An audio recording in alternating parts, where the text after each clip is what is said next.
I'm Laura Scappaticci, the Director of Programs for the Anthroposophical Society in America, and we are really excited to welcome you to Applied Anthroposophy. This is our first night, and we're starting out with the basic concepts of anthroposophy in 7 steps.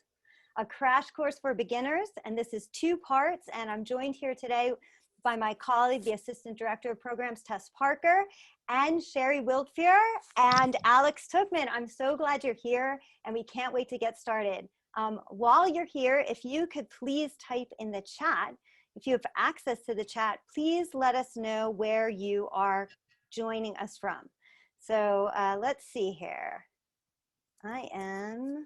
Yep, there we go. Okay, lots of California, Minneapolis, Colorado, Alabama, Dallas, Pasadena, Sausalito, San Francisco, Philly in the house, Rhode Island, Tasmania, thank you for being with us, Massachusetts, Canada, British Columbia, New York, Maine, Santa Barbara, Detroit, Calgary, Alberta, New Mexico, more Minnesota. Hey everyone, we're so glad you're with us tonight, and we're going to talk a little bit about applied anthroposophy, and thanks for letting us know where you are. So this is an inaugural evening, and oh, hello Japan, thanks for being here. We're going to start off by lighting a candle. So if you have a candle with us, anytime we join together for the program, we're going to try to light a candle, at least in ourselves or actually here. So I'm going to light a candle now. I hope you'll do that with me. See that Australia is with us, Ecuador is with us. Thanks everybody. So I'm going to light this candle, and I'm going to read a little passage that's inspired this program that we've been working with throughout the whole time, and you'll kind of see why in just a minute.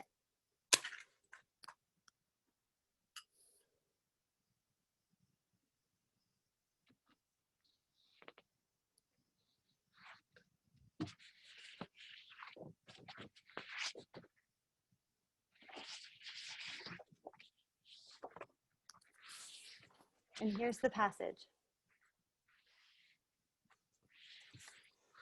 Earthly matter is spun in the pattern of light rays. And when you come across a chrysalis, you are really seeing pure sunlight spun around this earthly matter in the pattern of the sunbeam.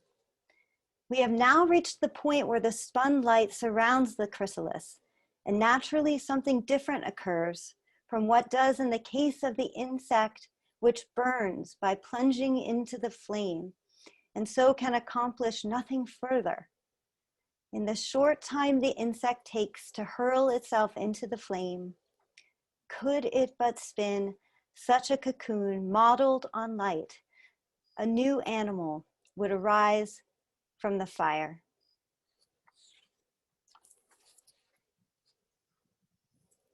Okay, so tonight we're here in this webinar format and we can't see each other, but next week when Alex is hosting the space, we will all be able to see each other and say hello and wave, and we can't wait to see all your faces.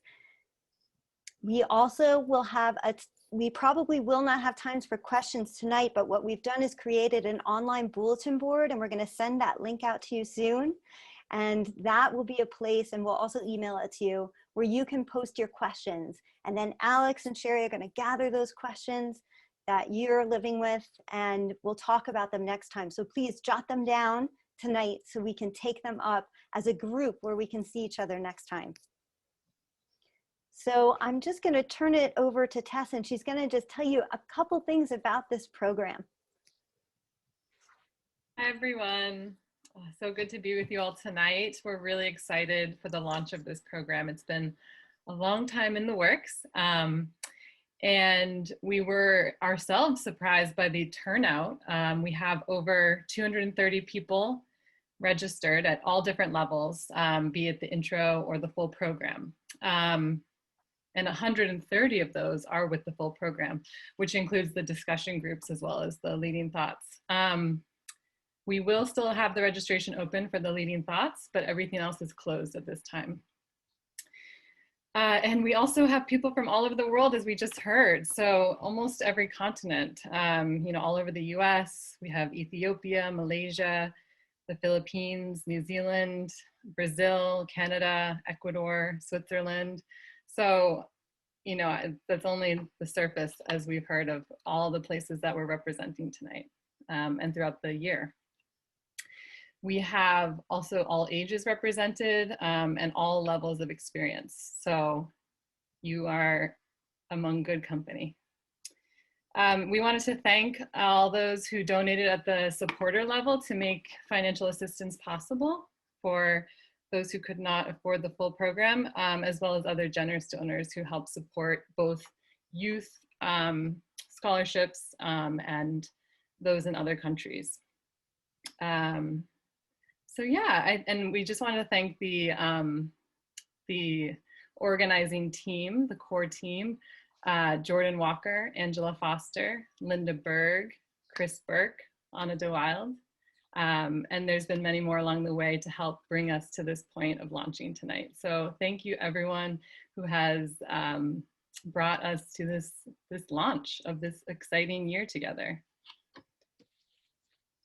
Okay, and just before we get started, we know we're working in an online format and we want to be really conscious of that. So we're going to guide you through a very 10-second really activity. And so what we'd like you to do is, just so we can be here and connect, just notice yourself in the space you're in. Your body, if it's on a chair, a couch, or whatever you're sitting, wherever you're standing. And then the room that you're in. Have a sense of that room. Look around a minute and see where you are.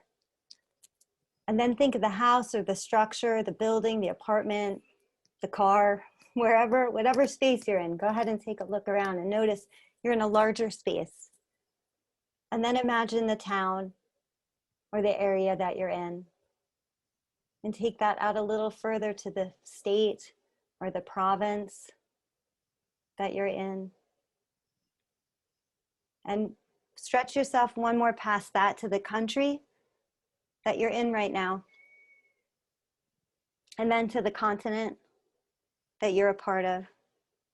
And then imagine the world and that connection.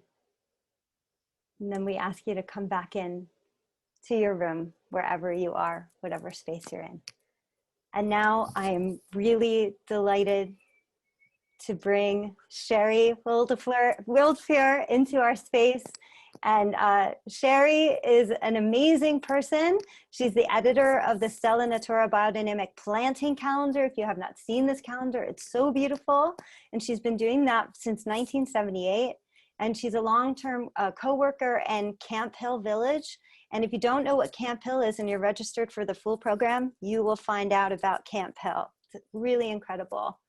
And she lives out in Pennsylvania, and Alex is out in Virginia. So we've got West Coast and East Coast here.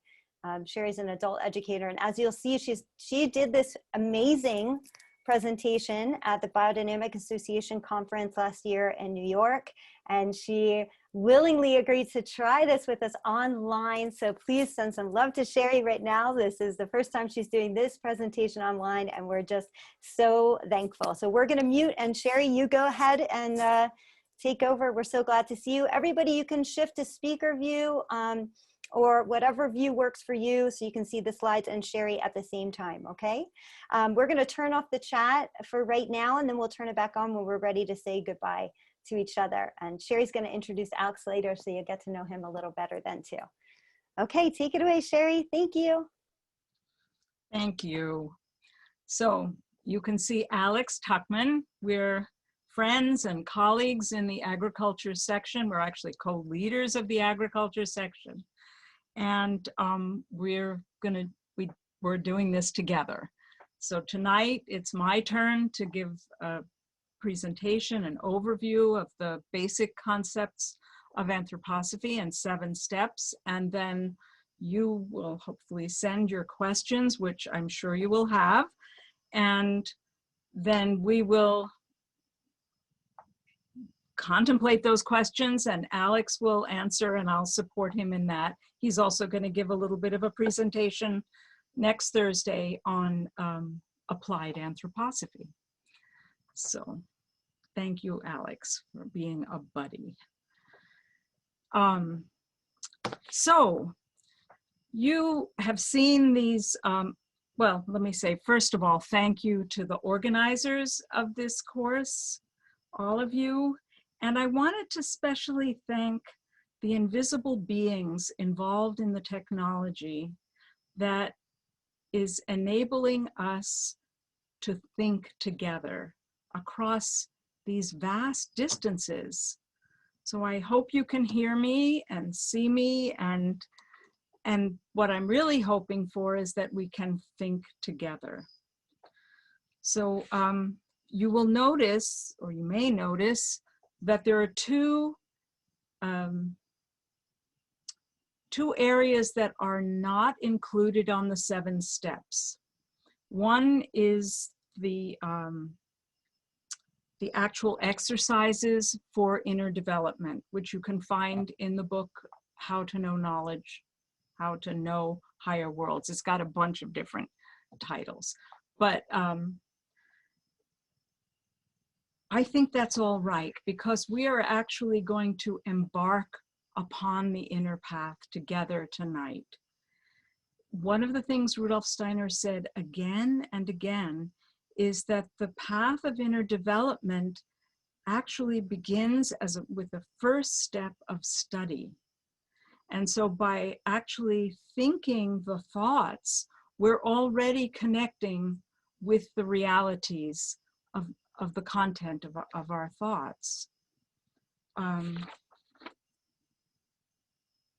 And you will notice, I hope you will notice, I'm not going to be pedantic and point it out to you. I'm holding back, because what I experienced in preparing is that these thoughts, this path of development is a path of moral development, and that the thoughts themselves are actually saturated with morality. And I hope you notice that as we go through the evening. Rudolf Steiner didn't offer a belief system for us to memorize and adhere to. He offered what he called spiritual science, and expected and hoped that we would think through what he presents and bring these thoughts alive in ourselves. And only if we use our thinking and in an active way will we be able to relate to these thoughts in freedom. And that's what he was hoping for. The other, that leads us to the other thing that I'm not going to present, which is the philosophy of freedom, or the philosophy of spiritual activity. I think it has another name now, but never mind. It's a, but I did want to bring one important concept from that book, because Rudolf Steiner wrote it to present another worldview from the one that was prevailing at the time and is still prevailing, and that is the dualistic philosophy of Immanuel Kant. And that Kant said that you can't really know things in themselves, that we're kind of trapped in our subjectivity. And his dualistic philosophy, you can divide it up in different ways: self and the world, or spirit and matter. But whatever it is, there's like 2 worlds. And Rudolf Steiner built up in the philosophy of freedom a monistic worldview, in which he shows that it's actually one world that we're in, and that we can come to know, we can know the things in the world at ever deeper levels. At first, it's just the surface, but that as we develop our capacities, we can come to know the world ever better. So that's what I wanted to say before the first step. So we're going to go through these steps, and the first one is body, soul, and spirit. And these are words that are used frequently by Rudolf Steiner with a very different meaning from the common usage, particularly soul and spirit. And it's very important that we get clear now what Rudolf Steiner meant by especially soul and spirit. And he starts his book Theosophy by quoting Goethe, who was a famous German author and scientist, by saying, Goethe said, our very first relation to the objects around us has to do with whether they please us or they displease us, whether they attract us or repel us, they help us or they harm us. And he said, that's totally right and necessary. So just think of a little child. Grabbing for something that it likes or pushing away what it doesn't like. But if we extend this natural way of relating to the world into later life, I quote, it often puts us to shame and makes our lives miserable. So I'm going to just let you imagine out of your own life how that might have played itself out. I can think of situations where I went with my initial feeling of attraction or repulsion and where I was dead wrong and where I had to step beyond it and overcome my first impressions or mistakes. And already in kindergarten or play groups, you see the teachers educating the children to go beyond that. So if there's a big bowl of popcorn for everybody in the group and everybody wants some, you can see some children would like to take the whole bowl, but instead they learn to have their little bit and share. And that is already getting beyond that first way of relating to the world. So Goethe says we undertake a much harder task when we strive to observe natural objects in and for themselves and in relation to one another rather than only in relation to ourselves. So in other words, we have to learn to examine what is and not what pleases us. He gives the example of the sun, which shines on all plants and not only on favorite plants or plants that are most useful or most beautiful. And he said the botanist has to learn to have that kind of sun-like gesture of interest. So from this we can see that there are three different ways of relating to the world. The first one is via the body, which just gives us the information about the world through our senses. And that is living in the present. The soul takes pleasure or feels disgust and preserves the impressions and personalizes the experience in a very private inner world. So I hope you can grasp that. It's hard that I can't see you. Anyway, the spirit discloses to our thinking what things are in themselves. And this is what Goethe said is a lifetime striving to try to lift to this higher level of experiencing the world. And Rudolf Steiner gives an example of beholding the starry sky. So if we go outside at night, our body gives us the impression of the twinkling stars. In our soul, we feel pleasure. We may experience the beauty of the stars. And that pleasure is ours. It's personal. But with our spirit, we can grasp the eternal laws of the stars with our thinking. And those laws don't belong to us. They belong to the stars. So this is a spiritual relation to the stars. It's very different from what we usually think of as spiritual. it's actually much more objective. And you discover the difference between the soul and the spirit through self-observation. So you're actually, you can tell when you're relating to something on a soul level and when you're activating your thinking and becoming more conscious of what it is in itself and in relation to other things. So that's the first building block. We've actually done number one. It will, the more we go, the more it will reinforce the things that you just heard. So now we're going to explore the soul in a more nuanced way. So this section is called the soul between the body and the spirit and the mystery of the human eye.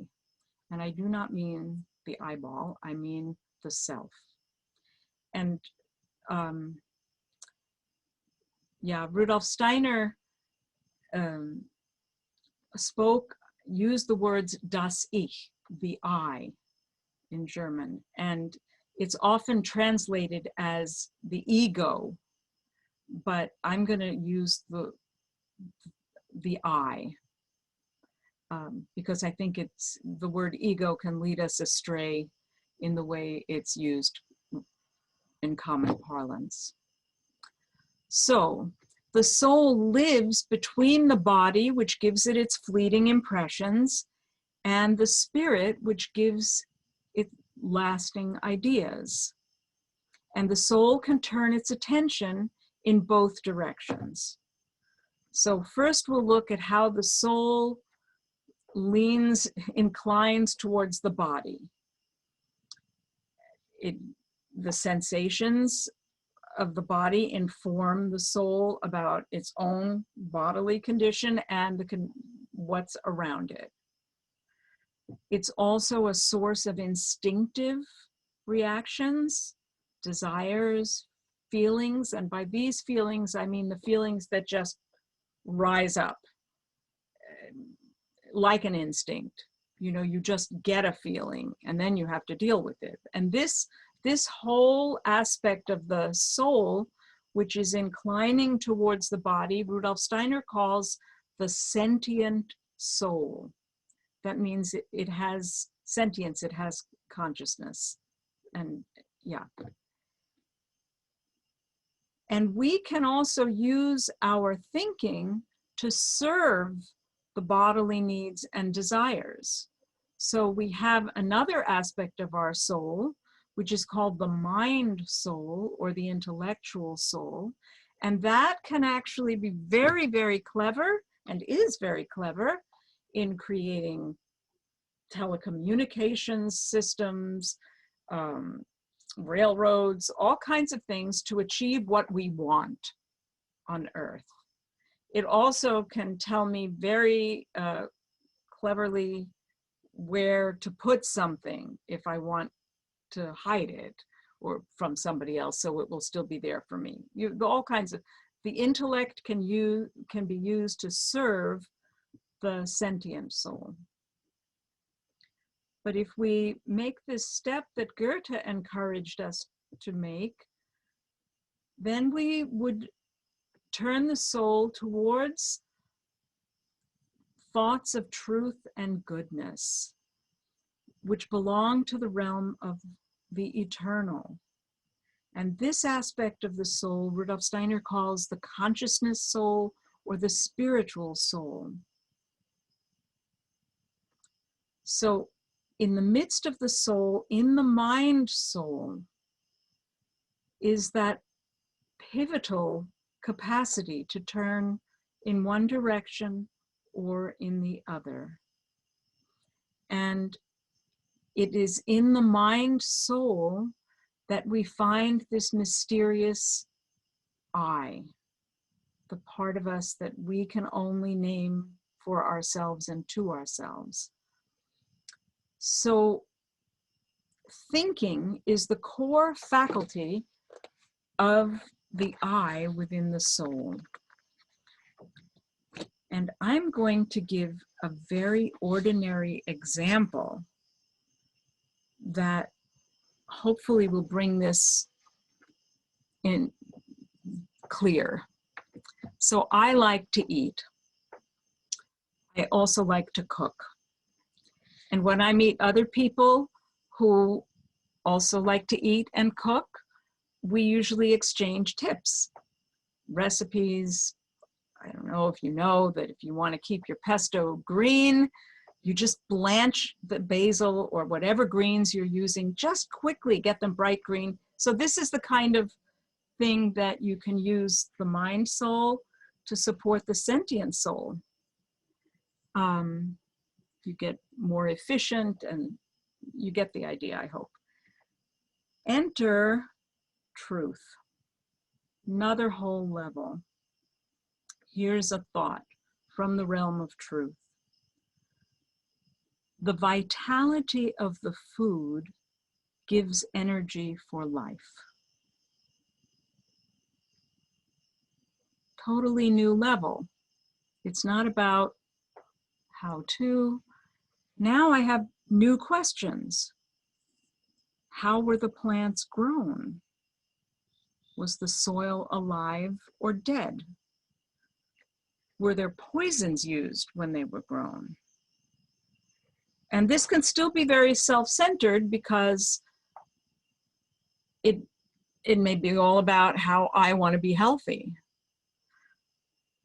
So I can expand the thoughts even further to get beyond that self-centeredness. And that requires more thinking activity. I have to not only imagine how were these plants grown, but imagine the vitality of the earth as a whole, that the earth is a living being, and that within this living being, the water circulates just like blood in our organism, and that water is related to the moon. Imagine how powerful the influence of the moon is to pull the tides of the ocean. We can also think that plants depend upon the changing seasons, the light and the air and the warmth of the sun changes over the course of the year, and that we can observe that this living being of the earth breathes in the course of the year. So these are thoughts coming from the realm of truth and goodness, and they arouse different feelings in us from the ones that have to do with how to make pesto. I hope you can feel that. I'll just name some of the feelings that come to me when I think these thoughts. I feel that I belong to something huge, very much bigger than myself. I'm grateful to the wisdom of this living earth. I feel reverence for the beings who created that world, and I have a desire to give back. I want to contribute something. And that makes me, for example, say grace before my meals. It also makes me dedicated to biodynamic agriculture so that more and more of the earth is treated as a living being. So I wouldn't want you to think that we should disdain the sentient soul. Our soul encompasses this whole range. It doesn't make me less enthusiastic about cooking that I think these other thoughts. But I can recognize each of these levels for what they are. So the mind soul is necessary to be able to pivot in these two directions. And now I'm just going to touch on the mystery of the I as a vessel for spiritual thoughts. The I is not like a solid thing. You know, this is who I am. It has the capacity to welcome the spirit into itself. It's like a chalice. And Rudolf Steiner said at the end of the book Occult Science that he could just as well have called spiritual science a grail science, because of this gesture of being the I, being a vessel. So this ongoing path of self-development is to evermore fill our I with thoughts of the spirit. And those thoughts will engender feelings in our soul. And those feelings will prompt us to take action to serve the world. And that's why I think it's so beautiful that you named this course Applied Anthroposophy, because it's what happens when we think these thoughts. Our heart swells with feelings, and then we have to do something about it, and our destiny will lead us in different directions in the doing. So I just want to touch on the fact that the I also encompasses this whole range. So if I say, I'll be there at 3 o'clock to bring something, that means I'm going to bring my body. I'm going to be there, and you can count on it, right? So that's my ordinary I that I use, that I'm using now. But then I have a higher level of my I, which I'm aspiring to always. And this is something that Rudolf Steiner said also, that we are not yet human. We're in the process of becoming human. And that's what Goethe said in his very beginning quote, is that we're constantly aspiring to this level of the spirit. And then farther still is the capacity, the ultimate capacity of the I to be a vessel for the I am of the world. We'll come back to that at the end, but I just wanted to say that this I also, like the soul, the I has this enormous range. Okay. Sherry, this is amazing. And I just wanted to let everybody know that if they have questions, don't worry, write them down. If you didn't catch all the terms, it's okay. We're gonna have some more slides in a little bit where some of this will be up for people to see. I'm never gonna think about pesto the same way. Just want you to know, thank you for that. And I know we have the chat turned off right now because we didn't wanna have a distraction, but we will please be jotting your questions down, and we're here with you on this journey. Okay, thanks, Sherry. And just let us know when you need the next slide, and we'll Okay, go there. I will tell you. Okay, great, thanks. Good. So we're on to number 3. We did 1 and 2. And with number 3, we're going to compare the mineral, plant, animal, and human realms, and ultimately describe ourselves as a fourfold being. So the minerals derive their form from the physical substance that they're made of. Oh, I meant to bring a crystal, but never mind. You all know what a crystal looks like. So the form of a crystal or of a mineral is basically static unless it starts to come into a chemical reaction with another mineral. And then if that happens, the reaction is predictable. It's that's why you study chemistry, to learn about those reactions. So the substance determines the form and the way it interacts with other things. Now, plants have bodies which also have mineral constituents, but their form doesn't derive from the substance of the minerals, but from the parent plant. So can you grasp that? You're going to get a dandelion from a dandelion seed, and it's not going to be, it's going to always take that form.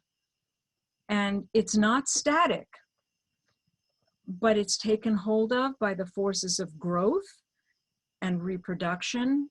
It lives with the process of life and death. So permeating the physical mineral body, there's another member, which Rudolf Steiner calls the etheric body, the life body, the body of formative forces. So here is a body which you can't see, but you can see the effect of it. So when the life body is present, something is alive. And when, say, you cut a cabbage, it will stay alive for a while, and then eventually it rots. So the life is necessary for it to stay alive and keep its form. So this is a different use when we say an etheric body. It's not a mineral body anymore, but it's a self-enclosed organism of forces that are in movement. So that's how we'll use the word body when we go beyond the physical body. Now, if we go a little farther to the animals, they also have a mineral body. They also grow and reproduce. They're subject to life and death, and they have inner sensations, an inner life of pleasure and pain. They have responses to things. They have instincts. They have impulses. They have mobility. So there's another member that is present in the animals that is not present in plants. And that is what Rudolf Steiner calls the astral body. It's the part that brings consciousness.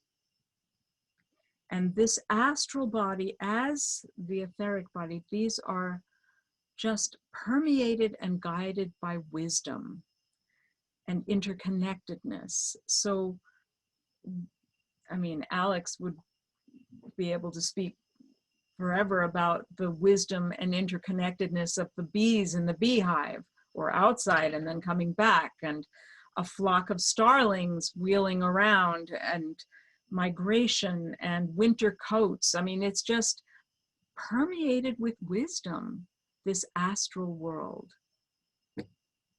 Okay, now we're going to move to the human being. We also have a mineral body, an etheric body, an astral body, plus we have this I and the capacity for independent thinking. So now we want the picture with the group souls, okay?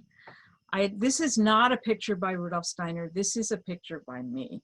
It just helps me to understand how these different kingdoms relate. Each of them has an I, but Rudolf Steiner speaks of these group souls. We have individual eyes. So the minerals have their I in a very elevated region of the spiritual world. The plants also have their I, and by this I mean the I not of the individual plant, but of the plant families. They dwell also in the spiritual world. And I should have said with the minerals, there are many different minerals, but if you can see that they all belong to one being also when you look at the periodic table, and you see how interconnected and wisely ordered these minerals are amongst themselves. Then we have the animals who have their eye in the astral world. And then we humans have our eyes in ourselves on earth, within our body. That's why I can say I'm going to be there at that time. I am activating my eye from within myself. So older cultures and spiritual disciplines also knew about these group souls, and that in the spiritual world, one can actually meet these beings as one being, the bear or the lion. These are present as beings in the spiritual world. Okay, we can take that away. We can take away the visual there. Whoop, gone. Thank you. So most people can only see the physical world, and we need higher faculties to perceive the etheric and the astral and the spirit. So those are things we can see the effects, but not the actual life forces or the astral being of the cows. I mean, I live on a dairy farm and I see the cows, but I don't see the great cow in the sky, as it were. But one can, and one can develop those faculties. But first, we need the concepts through thinking, so that when we do develop the faculties, we'll know what we're looking at. That's really important. And Rudolf Steiner emphasized that again and again. This is not irrelevant that we are thinking these things through, simple as it may be, or seem as we build it up. And it's like when you go traveling, you're going to another place where you don't know the lay of the land. You want to get a map. You want to find out which side of the road they drive on, what kind of currency they use, what kind of food they eat, all that. So this is what we're doing now, is we're building up the concepts so that when we do meet these beings, we realize, oh, this is who that is. So we did number 3. We're on to number 4. And that is sleep and death and life after death and reincarnation. So this is the middle one. It's grandiose, if I can put it like that, but we're going to do it. So sleep and death are similar in that they both involve an absence of consciousness in the body. Yeah? You go out. You can't perceive what's going on in the room while you're asleep. And luckily, you also can't perceive what's going on in your body. So if you have an ache or a pain, you're relieved of it during the time that you sleep, because your consciousness is not in the body. It's loosened. And what's happening there is that the astral body and the eye are loosened from the physical and the etheric. And the physical and the etheric are lying in the bed. And then when you wake up in the morning, the astral and the etheric, astral and the eye come back in. And then you look around, you feel the ache again, whatever, but that's you're awake. And this is a rhythmic process. With death, the etheric goes with the astral and the eye, and the physical body is left without the forces that hold it together. And so it disintegrates. For 3 days after death, the etheric body stays connected to the astral and the eye. And then the astral body and kind of reads all the memories that have been imprinted on the etheric body. But from a different point of view, and you've, I'm sure, heard about all the many near-death experiences where this panorama of the tableau of seeing the etheric body is reported on when then people come back to life. I'm sorry, we had me disappeared and now I'm on looking at myself again, which I really don't like. Can we make that go away? Yeah, we can. We're working on the slides. Hang in there, everybody. Okay. Just All let right. us know when you need it, and you should be able to hide yourself up in that corner again with those 3 dots, Sherry. Yeah. Okay. Never mind. Okay. So I wanted to say that just as we have the physical body, we have a physical body within the physical world, there's an etheric body in an etheric world. And there's an astral body in an astral world. So the substance is enclosed in a form, and we call that the body. But the substances around it are of the same nature. They're just not enclosed in the organism. So in the life after death, the etheric body after 3 days expands into the etheric world. And then the astral body and the I continue on, and they enter what's the soul world, or the astral world. And Rudolf Steiner describes that this soul world has 7 regions.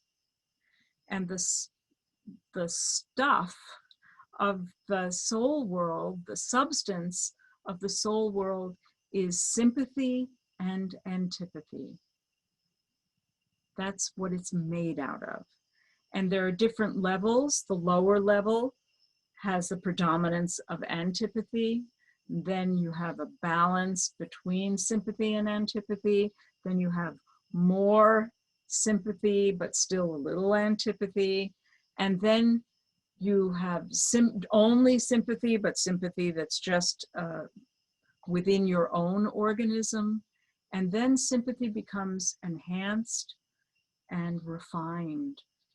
And these different levels, they're not like levels like going on an elevator and now you're on the 2nd floor and then you're on the 3rd floor. They interpenetrate.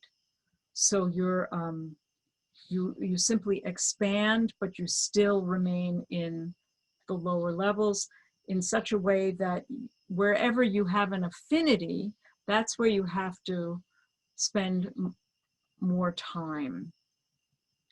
So this time in the soul world takes about 1/3 of the time that you lived. And it's a process of purification and education for the soul. Rudolf Steiner calls it the school of suffering.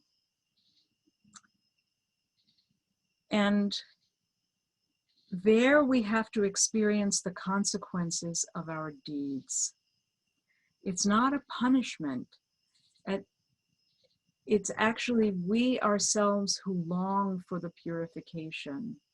We want to correct our own imperfections, and we can only do this with others in the life after death. So if, for example, I say something harsh and obnoxious to somebody, and I feel totally justified because, of course, I was right. And then I have to meet that person later and experience what that did to the person. It may have totally discouraged them. Maybe it sent them off their path of enthusiasm to take up something because I criticized them. And now I feel not how right I was, but how it landed within the other soul, what it did to them. And that's my education. That's what I need to know. And I've developed out of that union together with the other person, I develop a longing to meet with them again on earth so that I can do better, so I can have another chance. And that is the way we develop our karma, our destiny, is through these meetings with each other after death. And Rudolf Steiner described what he called moon karma and sun karma. Moon karma is that we have to meet these people again. Life is going to bring us together with the people who we need to meet. But what we do when we're together is entirely free. That is not predestined. So we get another chance, but we're not told what we need to do. And when we have gone through all 7 regions of the soul world, we're now purified so that we can enter into the spirit land. And there, the substance of the spiritual world is not anymore sympathy and antipathy, but it's the substance of living human thought. That's why when we think about these things, we're actually beginning to participate, because our thinking can go right into the spiritual world, because that's what the spiritual world is made of, is thinking, thoughts. And there we meet the spiritual archetypes of everything on earth, but we meet them now as beings. And these archetypes go from very simple things to very more complex things, and then much more comprehensive things. So these beings are just like we have little beings and big beings in the physical world, and important beings and more modest beings in the physical world. So it is in the spiritual world as well. So I just want to give an example of, like, a drum is a simple being. It's a simple thing, relatively. It's not so simple. But then if you want to think of something much more complex, you would think of an orchestra in which there are multiple different kinds of drums, plus violins and a piano and all the other instruments, and that's much more comprehensive. Or you can have a plant, and then you can see a garden is more complex, and a whole landscape, or as we thought earlier, a continent. There we have much greater, more comprehensive archetypes. And we meet in the spirit land also creative forces and intentions as spiritual beings. So later when you hear about, say, the Camp Hill community, that's also a being. There are many spiritual beings that are comprehensive. They live on different continents, but they have something about them that you can recognize when you meet them. And we see when we're in the spiritual world that our task is to incorporate spiritual goals into earthly life. That the physical world is actually the setting for our work and our learning. And Rudolf Steiner gives the example of the architect who makes the blueprint in his office or her office, and then the plans go to the building site and they build the building, and then once the building is built, you can learn, oh, the closets were too small, or it needed more doors, or the windows were not the best brand. And so you go back to the architect's office and the next building is improved. And this process of going back to the office to improve the plans is actually an image for the process of reincarnation. That we come to Earth to work and to learn, and then we go back again to take what we have learned and improve upon ourselves. And each time we're born in a different later time, a new hereditary stream, a new body, and between the eternal I and the temporary physical and etheric body, we have a new soul that we create. And this soul will learn and work and create its destiny, its karma, during the life. So a kind of final thought for this section is that even after death, the spirit's attention is always directed to the earth. It's not an escaping, death brings us all peace and kind of oblivion at all, but it's a continual process, an ongoing process of moral development, and it's individual. Each one of us has to go through our own moral development, but it's social because we do it together. We do it through each other. Okay, we did number 4. So Yes. now we're going on to number 5. So we've got our slides that are ready to go up next that show the full. Not yet. Oh, yeah, okay. we have Okay. the outline here so people can follow. It was in some of the materials that we sent, but we wanted to put it up there for everybody. And I think just for 1 second, we're just going to turn the chat back on, Sherry, since we have a little cushion of time, and just check in and see how everybody's doing. And we're just so amazed that you're doing the impossible task of, for example, let me just say that I looked up how many lectures Rudolf Steiner gave in 1920, and it was like, probably it was 148 or something like that. So that was 1 year. And so right now what Sherry's doing is distilling into an hour and a half, thousands of lectures and books and all kinds of knowledge for everybody. So we're just going to turn the chat back on for a minute. I don't know, Tess, if you can do that, and just see how, here we go. I think I can, yeah, there we go.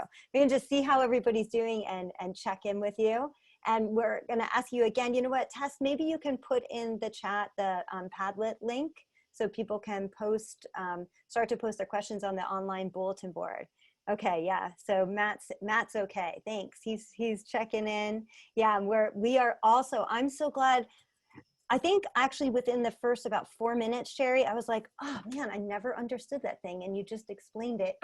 So I'm learning a whole lot right now, and yeah, there's a lot of people learning and asking questions here, and we're so glad we have the recording that we can refer back to. And then this session with Alex next time. Alex, are you ready for some of these questions? So yeah, there's some tech questions quickly. The gallery view, I think you should be able to do that on your own computer. Really, you would just see, right now, you will just see the speaker and the slides. Next time, we'll all see each other. But if you go up into the corner, you can change things. You can swap the shared screen with the video, so you can make Sherry big, but the slides small. You have some control there, I think. So yeah, okay. So the soul is completely new and a new incarnation. That was like a new thought for someone. And we'll try to make the slides and everything work a little bit better, but hopefully you should be able to see Sherry and the slides. Everybody should be able to do that. Yeah, someone's asking, how did Steiner develop these theories of spiritual science? He perceived them. They aren't theories. They're actual perceptions. Okay, so spiritual perceptions that he worked with. And I think we can talk about that more in the actual course, but Sherry, I know you do a whole biography of Steiner. And so maybe that's something that we can offer later. It's hard to imagine that someone could have these perceptions. I think especially in 2020, it's hard to imagine that someone could have these perceptions and bring this information in. But if you look at other spiritual paths, you'll see a lot of commonalities between spiritual paths. So it wouldn't be just Steiner that had some of these impressions and perceptions. Other people have as well, and other spiritual streams do too, but they're all unique in their own way. And I think you're seeing some of the uniqueness here tonight. So this is great. So, oh, I see. I think maybe, I'm trying to help with the video. How's that, guys? Can you see us all now? I hope so. A question about sun karma, a few questions about sun karma. So we're going to capture all the questions and we'll send you guys the chat, Alex, so you have it and you'll have all the questions there. So thank you for typing them in, and please put them on the board as well so we don't miss any. I was just going to say something else. I think we're going to go back. So we're going to turn the chat off in a minute and capture what you've written. And then we're going to keep going through. We're on number 5, and they have 5, 6, and 7. And yeah, this is an amazing first step that we've got going on here. And remember, it's called a crash course. So just to remember that. Okay. All right. Let's capture this chat. I'm going to save all that, and then I think we're going to turn it off, and we're going to get back. Okay. Hang on one second. I just want to make sure everybody knows how to do the tech now. Okay. All right. Here we go. And we're going to turn that off, and we'll turn it back on at the end again too. All right, go ahead, Sherry. We're going to spotlight your video so it's focused on you, and people should be able to see the screen and you. And people are telling you not to be self-conscious, just to, it's okay if you see yourself because they're glad to see you. Okay. Okay, so are we going to look at this thing at the same time that I'm talking? We were going to have this up while you're talking, or we can turn it off and then you can... I think it's better. I'll name it. I think it's better not to have words on the screen while I'm talking. Okay, and I'm that's not great. ready for that. Okay, sounds good. So we'll come back I'll and share. tell you when it's time. Okay, sounds good. So Tess, we're going to take the whole slideshow down right now, I think, and just pop it back up, right? Just you, Sherry. Okay. Okay. I think it's just easier to concentrate. So actually, it's interesting that the question came up. The next thought that I was going to bring was that we are benefiting from Rudolf Steiner's clairvoyant perceptions. But what he was able to do that most clairvoyant people, because clairvoyance as such is not unique to Rudolf Steiner, but he had an extraordinarily high level of clairvoyance, which he refined through what he called spiritual science, in that he was able to translate those experiences into clear concepts that could be articulated and thought by other people. So that's what we're doing now, is that we're thinking the thoughts that originated from his spiritual perceptions. And this can never contradict observed facts in the physical world, but it gives another explanation from the materialistic theories. So now we're going to look at evolution. How did this whole world come to be? The physical, the etheric, the astral, the spiritual. How did that happen? So here you can see already with the very first thought that it doesn't contradict materialism or matter, what one can learn about the universe, to say that consciousness preceded manifestation. So imagine that a whole cosmos of very exalted beings pre-existed anything that manifested physically. That doesn't contradict the fact that there was at a certain point a physical manifestation. Can you grasp that? That it's a different way of approaching it. It's an enhanced way of approaching it, of evolution. So these exalted beings, Rudolf Steiner called them the spiritual hierarchies. He used classical names for these beings and added descriptive names, which is extremely helpful. So now we can have the picture of the hierarchies.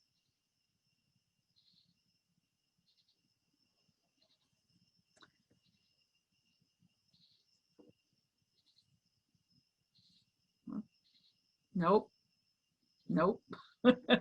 We'll get there. With the arrows, nope, there's one more. Nope, nope. Yes, we got it. Okay, so here you can see that you've heard the terms seraphim or cherubim, thrones.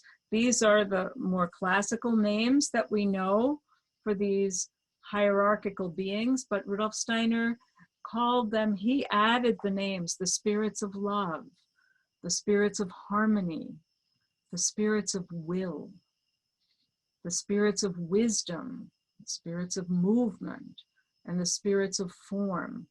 Those of us who are familiar with the Old Testament, the spirits of form are the Elohim. Yeah. So all these beings worked from the periphery. They poured their substance and forces towards a common center. And that common center became what we know as the earth and all of nature with all of its kingdoms and humanity. All that came from the work of these exalted beings. And before we go any farther, I just want to have a note about the word hierarchies, because the word hierarchy, the way we generally think it, is a power structure, right? If something is hierarchical, we already think, that's old-fashioned, we don't like that, because somebody has all the power and then you have lesser and lesser underlings. And that, from everything that I have learned, is not at all the way these beings relate to one another. The more exalted and developed the top layer, those three are called the first hierarchy, then the second hierarchy, and the third. But the higher the beings in their rank, the more capable they are of sacrifice and service. So it's not at all that they lord it over the other ones. And conversely, there's some very interesting and mysterious things. Like in the third hierarchy, we have the archangels, and we know that the archangel, we know from Rudolf Steiner, that the archangel Michael has a powerful mission and task for the whole of the universe and the whole of Earth evolution. So it's not the conventional meaning of hierarchy.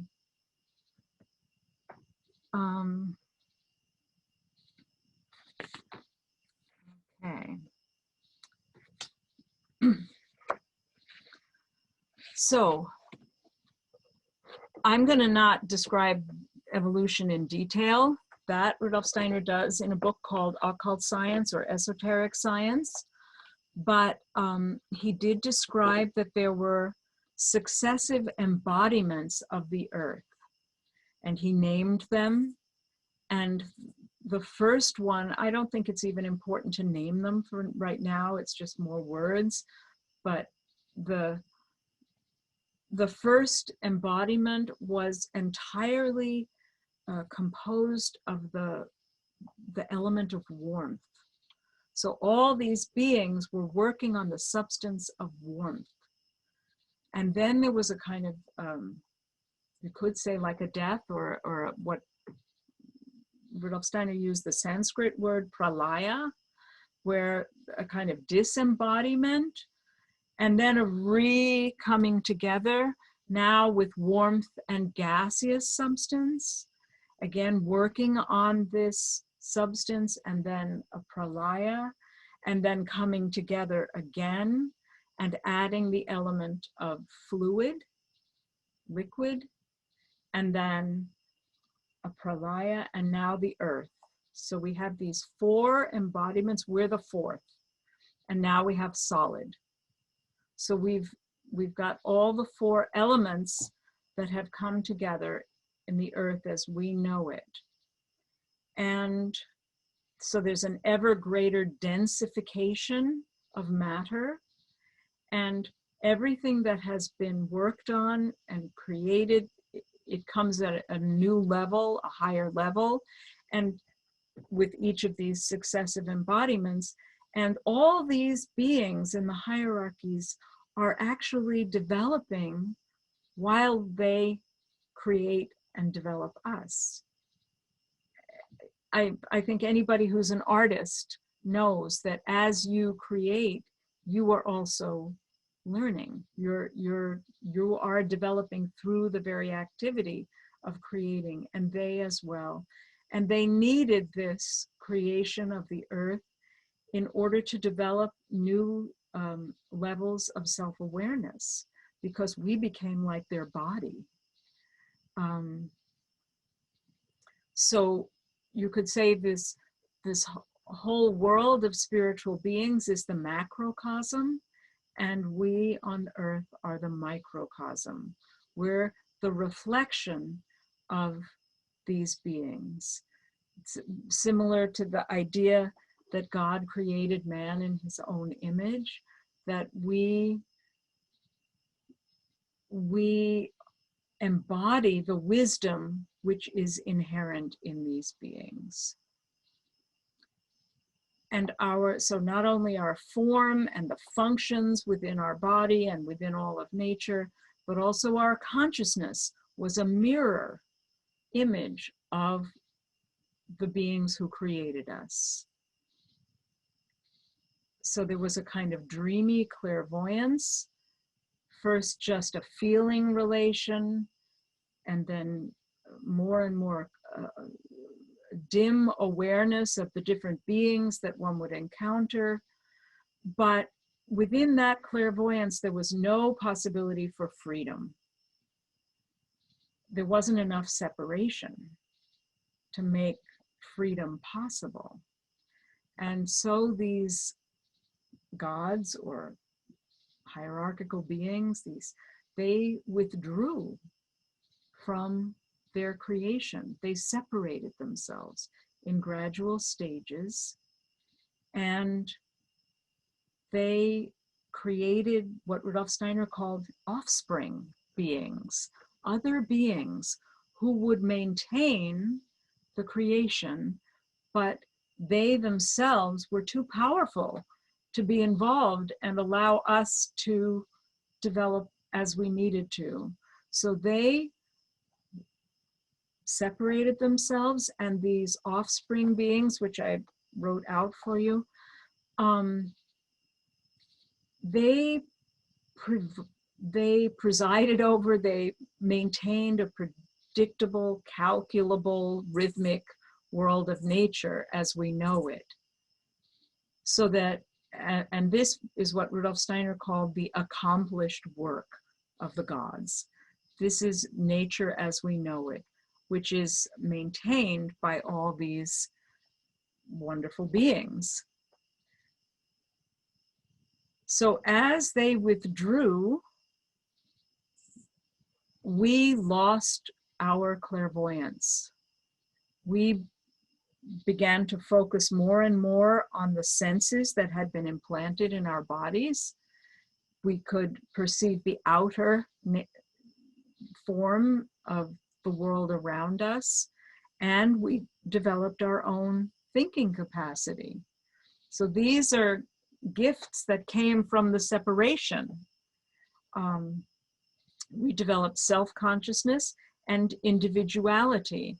So we ourselves have become individual in the course of evolution. So only with separation is there the opportunity for freedom, and only with freedom can there be love. And Rudolf Steiner characterized after the whole description of evolution, he said, we are moving from being a planet of wisdom, that is reflected wisdom of the beings who created us, to become a planet of love.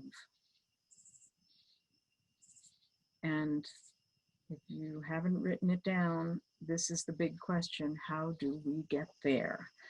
From this amazing wisdom that we're embedded in, how do we cultivate the capacity for love? So that we've finished number 5, now we're on to number 6. Evolution of human consciousness. So now we can do that parabola picture. That one. Thank you. Okay. So in ancient times, you can see Rudolf Steiner often used this form that in ancient times we had this more dreamy clairvoyance, and we perceived the spirit of what we encountered. And we had a deep knowing of that being, but this gradually waned, and people felt the loss. They felt, on the one hand, fascinated with the physical world and much more engaged with it, but also there were some people who suffered the loss. And human beings created these, what Rudolf Steiner calls mystery centers, special temples or places where people were trained in the discipline of cultivating and maintaining, preserving the older consciousness. And these people then became the leaders of humanity because they still were connected to the spiritual world. And out of these mystery centers also came, for the general populace who was not going to be able to hold on to the older awareness, myths and sagas. And just want to say, here we go. And they kept the imaginative knowledge of the gods alive with these stories. And many of the stories themselves described the change of consciousness. So, for example, you may remember that there are stories of different generations of gods. Yeah, the Greeks, they have 3 generations of gods coming down to the Titans, and then they were marrying human beings. You can see they went from this pure awareness of the spiritual world down to a more earthly consciousness. You have Persephone, whose task was to weave the tapestry of the etheric world, of nature, the life forces. And she was drawn into the underworld, which from one point of view, she was drawn into the body, into the the density of the human body with her consciousness. You have the Cyclops, who had this older clairvoyant consciousness, blinded by clever Odysseus. He had the intellect, but he had to kill the older consciousness. And the whole Norse myths are all about the twilight of the gods. So you get these myths, and then as time went on, you had the knowledge of the spirit only in the form of tradition and a kind of memory in the culture. And in this whole lower part, I didn't write it in, but there, the Indian wisdom from ancient India, they called this the Dark Age, the Kali Yuga, when humanity was most cut off from the spiritual world with our consciousness. And this was the time when we could develop our intellect. You have Greek philosophy, you have wonderful dawning of human capacities. And then after the nadir, you have the spirit is only mostly preserved as a kind of dogma. This is how it is. And we'll talk more in a minute about that. But you have this trajectory that would take us down and away from the upward swing of evolution of consciousness and deny the reality of the spirit altogether. And that is materialism, where there's an impulse to just say there were no creative beings. It just is what it is. It's random. It's all reverence is completely irrelevant, because the myths were just childish stories. The old consciousness was dim-witted. I mean, you have only the idea that matter is everything, and that's what what we should focus on. But during this dark time, help was given to humanity.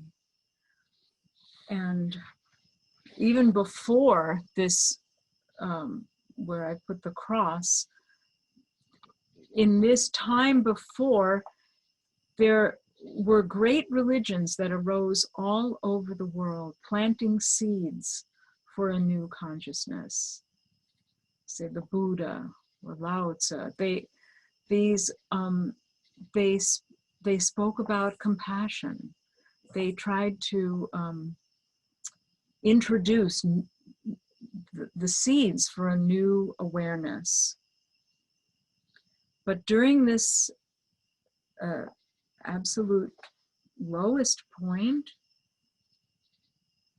Rudolf Steiner called it the turning point of time, when a new impulse came into our evolution to help us lift our consciousness. And Rudolf Steiner spoke about the mystery of Golgotha, when the spirit light of the world permeated the physical body, the etheric body, and the astral body of Jesus of Nazareth, and lived as an I on the earth for 3 years. And this being went through death and transformed death for all of humanity and the life after death,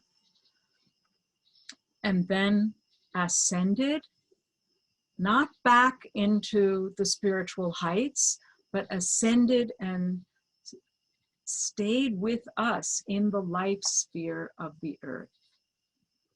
And this is where he is now with us. Rudolf Steiner spoke about what is often referred to as the second coming. We can take that, well, I guess we can leave it on, never mind.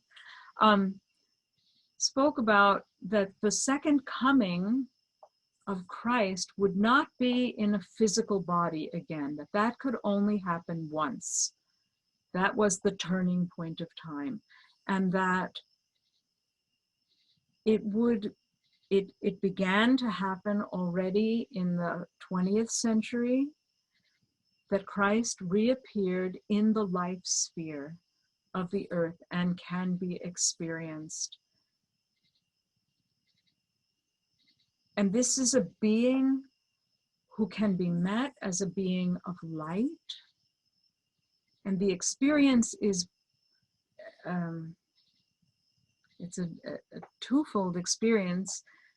One of being deeply, deeply known through and through, and at the same time so deeply loved.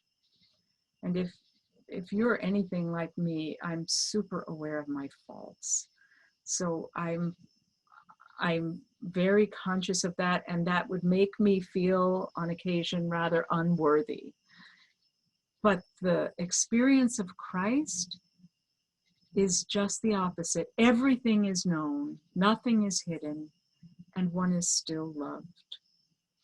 And this meeting with Christ is a help to develop these new spiritual capacities, which I wrote up on the top of the ascending side of this parabola, of wonder, compassion, and conscience. You could say wonder in thinking, compassion in feeling, conscience in willing. And Rudolf Steiner said that for Christ to fully permeate the earth, it will be necessary for humanity to develop wonder, compassion, and conscience as the sheaths of the Christ, who no longer has the Jesus of Nazareth, but actually needs the whole of humanity in order to be fully present on earth. So that's up to us to develop these capacities. So Sherry, I just want to say that, when I encountered anthroposophy, this was a little bit of a difficult spot for me, because I can sense the beauty and the love and all these things about it, but I think it can, and sometimes it's very easy for people and they feel super connected to it, and for others it's not. And so we'll have time to explore that. I just want to open that up because I think it can mean something very positive for some people and something that's not positive for other people when they hear the word or they hear Christ. And in anthroposophy, we're going to have to go further with this in our chrysalis groups and things. There's a sense of that. You're going to keep going and explain this a little bit more. It will help if I can just keep going. That's great. Thanks. Yeah. So this brings us to our last step, and I do want to get through to it. So Rudolf Steiner introduced, we can take that away, one of the most important gifts of anthroposophy is a new paradigm of good and evil that he brought. Because the simple understanding that I grew up with, and I think most people in the world live with, is good versus bad, good versus evil. And it's inadequate to grasp the dynamics in moral life. So Aristotle already laid the foundation by describing virtue as the mean, the middle between two extremes. And we'll give the example of courage.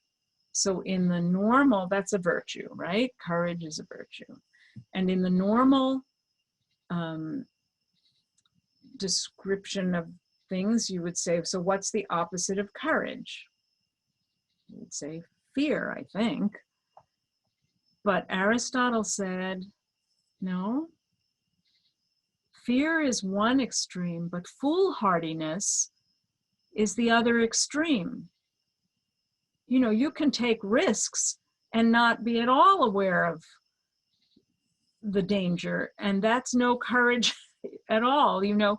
So in between is courage, to not be foolish. And if you take our current pandemic, you can already see how this helps us to understand the world that we're in.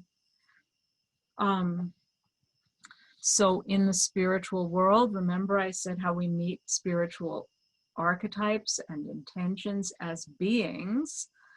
We can meet these extremes as beings. And Rudolf Steiner named them Lucifer and Ahriman, who's more commonly known of as Satan. So he said that if you would go to the two extremes, you would say, well, foolhardiness might be Luciferic and fear is the Ahrimanic pole. So they're both vying for our consciousness. They're opposed to one another, they're opposite to one another, and they're against one another, but they'll work together against the middle. And in the mystery dramas that Rudolf Steiner wrote, for those who aren't aware, he wrote 4 amazing plays in which these characters, these beings, actually appear on the stage and talk. So you hear Lucifer and Ahriman, and it just so happens I used to play Lucifer. I'm trying not to be typecast with that. So there's a real danger here that I tried to indicate with that arrow that goes away from the evolution of consciousness that we're aiming for, that these beings are working against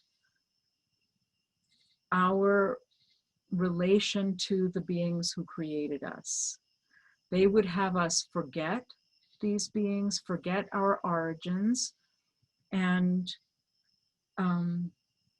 separate entirely from those beings, create another direction for evolution. And through that, we would lose the clarity of consciousness, lose our individuality, all that which has been built into us through evolution over eons of time they would like to direct it in another way. So now if we could have that list of characteristics of Lucifer and Ahriman. I just wrote that down. This is not from Rudolf Steiner, but you can get a feeling from looking at that. Lucifer is the light bearer and intensely proud. The light is Lucifer's own light. Lucifer has to do with levity and expansiveness. Lucifer is rebellious and independent, would have us bliss out, go out of the body. That's a hot, passionate, desired, self-absorbed. Also these other wonderful qualities of enthusiasm, originality, and fantasy, but they can go to the extreme where the fantasy has nothing to do with reality. It goes away. It's past-oriented. And in the Lord's Prayer, that Lucifer is referred to with lead us not into temptation. That's that side. Ahriman is dark, contracted, has to do with gravity, demands obedience and conformity, is powerful, would take power, cold, calculated, egotistic, has to do with technology, the intellect without feeling or conscience, mechanization. Ahriman is the master of lying, and would try to bring the future too soon, and works through fear and in the Lord's Prayer, but deliver us from the evil. So we could take that away. It's important to know that these beings would influence us. They want to lead us in their own direction. And therefore it's important to get to know them, to be conscious of them. And then they lose their power over us because we recognize them. And that's why I made the list, so you can get a feeling for the signature of these beings. And this being that you were saying people have trouble with, the Christ. Now let's, just let me first talk and then we'll show the picture. Christ is the being who can help us find the balance between these two extremes. Christ cherishes our freedom and awakens love for the world and all its beings. Christ brings healing and a different light from Lucifer, not his own light, but sheds light on the world and makes it possible for us to know the truth. And Rudolf Steiner spoke about also that in recent times, Christ has become the Lord of Karma, the being who actually guides our destiny in such a way that we can learn and benefit the rest of humanity as we learn. So now let's show a picture of a sculpture that Rudolf Steiner and an English sculptress, Edith Marion, carved out of wood. It's 30 feet tall. That's like 3 stories high. It's huge and it's beautiful. And here we see Lucifer and Ahriman depicted 2 times. On the left side of the main figure, you see Lucifer above with these wings, and then Ahriman contracted below, and they're hooked up like this. That's when they work together. And I would give you an example of how they can work together and do work together. If you have Ahriman providing the technology and the expertise, and Lucifer providing the imaginations, you get the entertainment industry. Yeah? They work beautifully together, even though they're so different.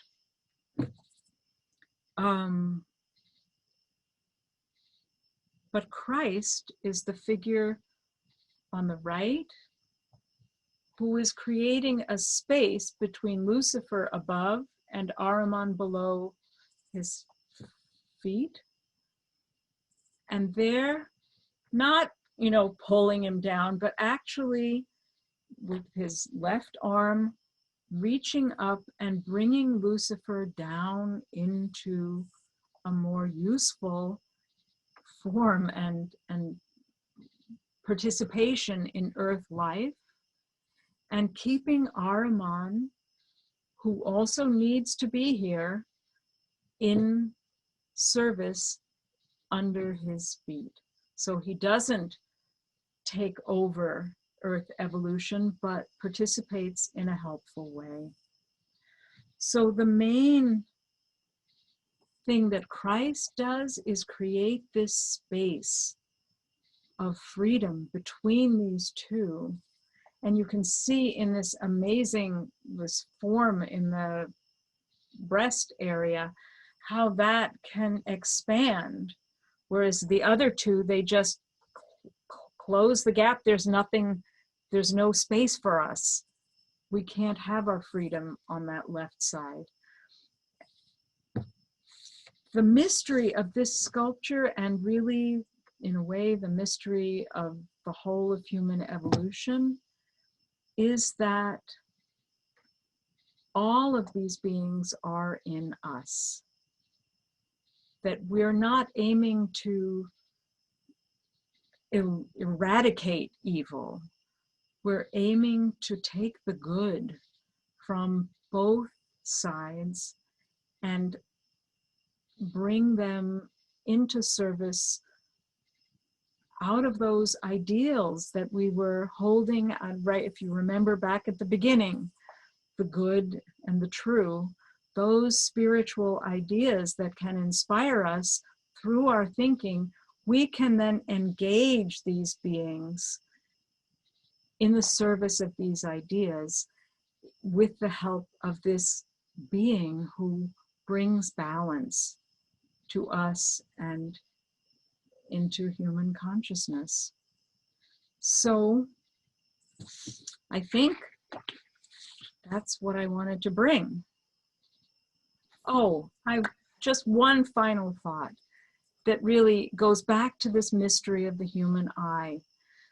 This being was able to say, I am the I am. This is the being that, as we come to the end of the earth evolution, we can also hope to fill our own eye. That that through these new capacities of wonder and compassion and conscience, that this being can live in us. Okay, that's what I wanted to end with. Thank you so much, Sherry. Wow. Again, you've done the impossible. And I know, for example, there's a group of people that are together in Hawthorne Valley right now, all watching, sitting on the floor together. And I think that that's really cool. Some of these concepts were completely new to them and to a lot of people on the call tonight. And we have a year-long program to explore these. And we hope all of you are joining us for that. We know a whole huge group of you are.